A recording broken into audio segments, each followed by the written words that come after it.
Assalamualaikum warahmatullahi wabarakatuh. Perkenalkan, kami dari kelompok 7 ingin mempresentasikan kemajuan 2 tugas integrasi 2 2022, disusun oleh Nur Iskandar Ramadan, Rina Nurhalisa, dan Robi Wahyu Firmansyah.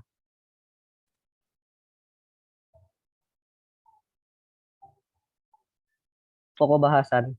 Pokok bahasan 3.1 gambaran umum objek penelitian, 3.2 pengumpulan dan pengolahan data, 3.3 pembuatan program atau model simulasi dengan analogik, 3.4 skenario dan hasil simulasi, 3.5 analisis dari solusi yang diusulkan.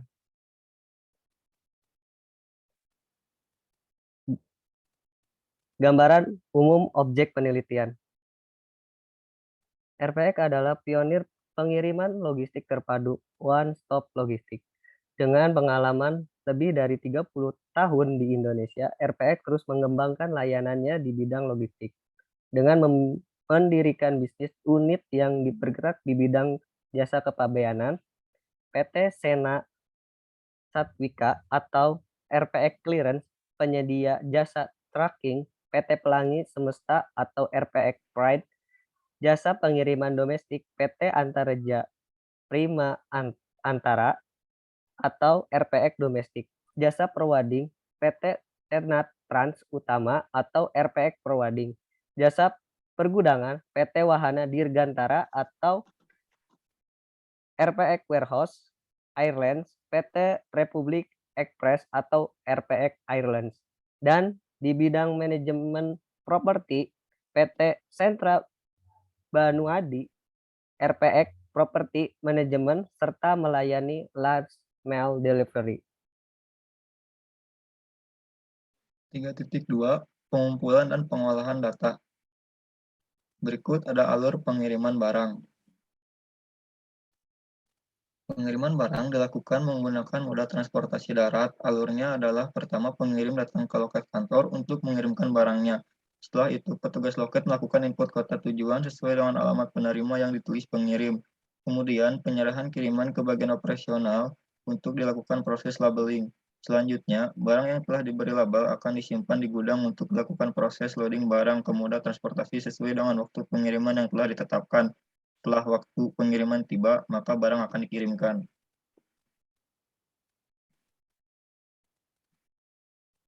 Dari hasil pengumpulan data juga didapatkan data yang berasal dari referensi terkait jumlah barang yang terlambat, yaitu dari bulan Juni sampai bulan Mei. Berdasarkan data di atas, maka terjadi keterlambatan pengiriman barang dari bulan Juni 2016 sampai dengan bulan Mei 2017. Untuk itu dibutuhkan perbaikan kualitas dan pengurangan aktivitas yang tidak menambah nilai tambah pada setiap proses. Tabel selanjutnya adalah parameterisasi.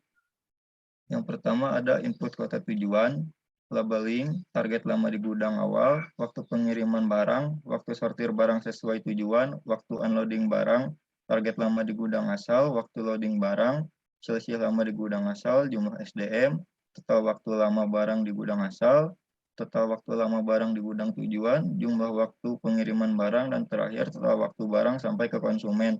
Parameterisasi yang diubah dari kelompok kami ada 6, yaitu ada input kota tujuan, labeling gudang asal, target lama di gudang asal, waktu pengiriman barang, waktu sortir barang sesuai tujuan, waktu unloading barang, target barang di gudang asal.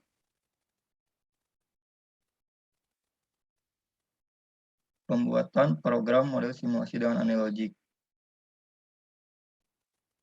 Causal loop diagram digunakan untuk memvisualisasikan variabel yang berbeda dalam suatu sistem saling terkait. Dalam gambar causal loop diagram tersebut dapat diketahui bahwa variabel yang saling terkait yaitu lama barang di gudang asal, waktu pengiriman barang, dan lama barang di gudang tujuan.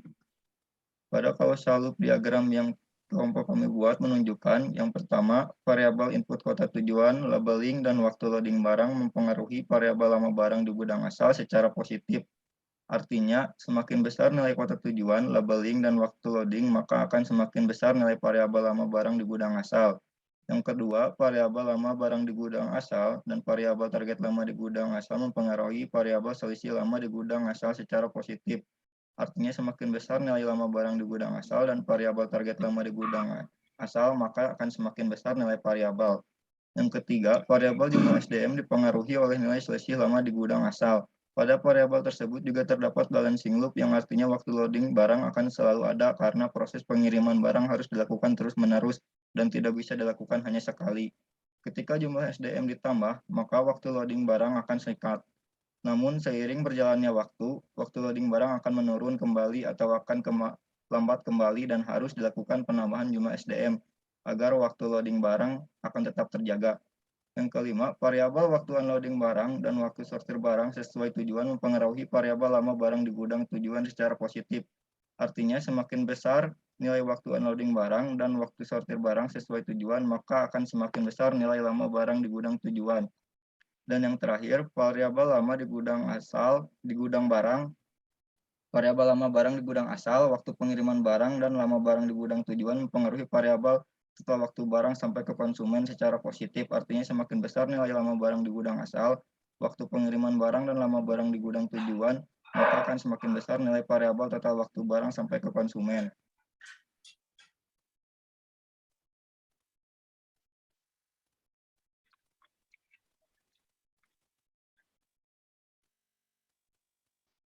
Selanjutnya ada stock flow diagram. Stock flow diagram ini harus menunjukkan bagaimana stok dan flow saling berhubungan untuk menghasilkan loop umpan balik dan bagaimana loop umpan balik saling terkait untuk membuat satu sistem. Pada pembuatan stock flow diagram ini, kelompok kami melakukan satu simulasi dan membuat satu model. Pada stock flow diagram tersebut terdapat 3 flow dan 1 stok, di mana flow yang pertama itu ada barang di gudang asal, lama barang di gudang asal yang dipengaruhi oleh beberapa parameter dan beberapa variabel. Parameter yang terdapat pada flow tersebut adalah labeling, input kota tujuan, dan target lama di gudang asal. Sedangkan variabelnya ada selisih lama di gudang asal, jumlah SDM, dan waktu loading barang. Selanjutnya, flow kedua itu ada jumlah waktu pengiriman barang yang dipengaruhi oleh satu parameter, yaitu waktu pengiriman barang.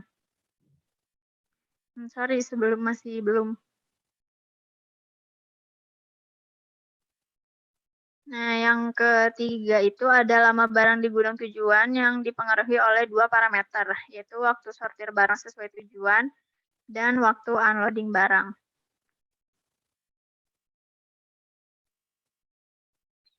Next. Selanjutnya ada skenario. Berikut ini adalah beberapa skenario yang digunakan oleh kelompok kami. Kelompok kami membuat 2 skenario dari kondisi awal dan dari parameterisasi ini yang diubahnya itu input parameternya. Sedangkan jenis variabel yang variabelnya itu dipengaruhi oleh parameter input. Jadi kalau misalnya parameter inputnya dirubah, maka variabelnya, flow dan stoknya juga akan berubah. Next. Nah, di sini ada hasil dari simulasi skenario awal yang belum dirubah. Jadi, hasil dari SFG tersebut pada total waktu barangnya sampai ke konsumen itu hasilnya itu 6,4 hari. Dalam total waktu barang sampai ke konsumen dipengaruhi oleh beberapa hal seperti berikut. Stok yang ada di skenario awal ini dipengaruhi oleh 3 flow dan beberapa parameter serta variabel.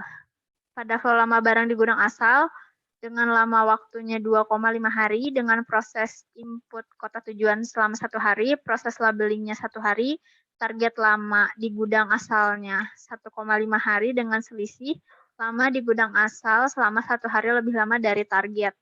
Jumlah SDM untuk loading barang sebanyak 1 orang dan waktu loading barang selama 0,5 hari.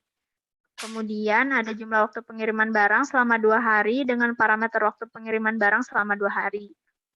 Selanjutnya ada lama barang di gudang tujuan dengan lama waktu 2 hari dengan waktu sortir barang sesuai tujuan selama 1 hari dan waktu unloading barang selama 1 hari.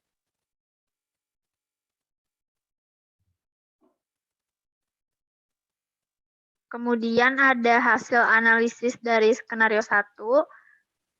Pada skenario 1 ini, total waktu barang sampai ke konsumennya itu selama 5,2 hari. Dalam total waktu barang sampai ke konsumen dipengaruhi juga oleh 3 flow yang terdapat pada SFD tersebut. Yang pertama itu ada lama barang di gudang asal dengan lama waktunya 1,5 hari dengan proses input kota tujuan selama 0,5 hari, proses labelingnya 0,5 hari, target lama di gudang asalnya 1,25 hari dengan selisih lama di gudang asal selama 0,25 hari lebih lama dari target. Jumlah SDM untuk loading barang sebanyak 1 orang dan waktu loading barang selama 0,5 hari. Jumlah waktu pengiriman barang selama 1,25 hari dengan parameter waktu pengiriman barang selama 1,25 hari. Selanjutnya ada lama barang di gudang tujuan dengan lama waktu 1 hari dengan waktu sortir barang sesuai tujuan selama 0,25 hari dan waktu unloading barang selama 0,5 hari. Selanjutnya ada hasil simulasi skenario 2. Analisis stop flow diagram pada skenario awal terdapat hasil total waktu barang sampai ke konsumen selama 2,4 hari. Dalam total waktu barang sampai waktu barang ke konsumen dipengaruhi oleh beberapa hal, yaitu lama barang di gudang asal dengan lama waktu 1 hari dengan proses input kota tujuan selama 0,25 hari. Proses labeling selama 0,25 hari, target lama di gudang asal selama 1 hari dengan selisih lama di gudang asal selama 0 hari. Jumlah SDM untuk loading barang sebanyak 1 orang dan waktu loading barang selama 0,5 hari. Jumlah waktu pengiriman barang selama 1 hari dengan parameter waktu pengiriman barang selama 1 hari. Lama barang di gudang tujuan dengan lama waktu 0,5 hari dengan waktu sortir barang sesuai tujuan selama 0,25 hari dan waktu unloading barang selama 0,25 hari. Selanjutnya, analisis hasil dari solusi yang diusulkan. Dari hasil simulasi skenario 1 dan 2, maka waktu optimal pengiriman barang sampai ke konsumen adalah menggunakan hasil simulasi skenario 2, yaitu selama 2,4 hari lebih cepat 0,6 hari dari target yang telah ditentukan, yaitu selama 3 hari. Dalam total waktu barang sampai ke konsumen dipengaruhi oleh beberapa hal seperti lama barang di gudang asal dengan lama waktu 1 hari dengan proses input kota tujuan selama 0,25 hari, proses labeling selama 0,25 hari, target lama di gudang asal selama 1 hari dengan selisih lama di gudang asal selama 0 hari. Jumlah SDM untuk loading barang sebanyak 1 orang dan waktu loading barang selama 0,5 hari. Jumlah waktu pengiriman barang selama 1 hari dengan parameter waktu pengiriman barang selama 1 hari. Lama barang di gudang tujuan dengan lama waktu 0,5 hari dengan waktu sortir barang sesuai tujuan selama 0,25 hari dan waktu unloading barang selama 0,25 hari. Sekian dari kelompok 7. Assalamualaikum warahmatullahi wabarakatuh.